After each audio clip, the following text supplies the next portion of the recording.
Mr. Norton's New Hat, written by Huw Lewis-Jones, illustrated by Corey Egbert.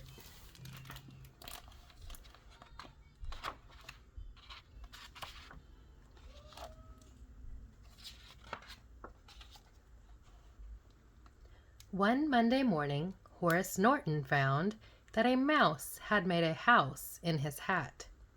Now, this was something of a surprise. But Mr. Norton was a kind man, and he didn't want to disturb it. So he went to work all the same, with a mouse with a house in his hat.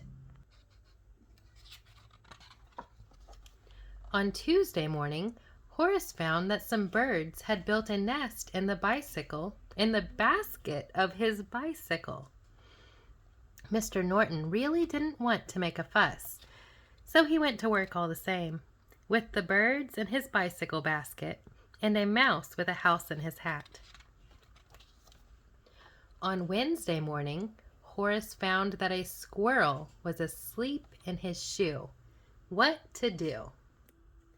Mr. Norton was never one to complain, goodness no, so he went to work all the same, with a squirrel in his shoe, the birds in his bicycle basket, and a mouse with a house in his hat. On Thursday morning, Horace found a selection of stoats in his satchel.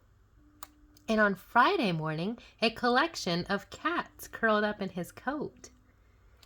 Well, this was incredibly inconvenient, but there wasn't much Mr. Norton could do, as he was running late, so you guessed it. He went to work all the same, with the cats in his coat, the stoats in his satchel, a squirrel in his shoe, the birds in his bicycle basket, and a mouse with a house in his hat. On Saturday morning, Horace found that everything was unusually quiet, but when he went to take a bath, he found a mole in his mug, a skunk in his sink, owls in his towels, toads in his toilet, and a bear, would you believe, in his bath.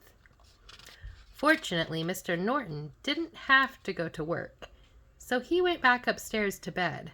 But when he got there, he found that his bed was full. And then he felt something tickling in his beard.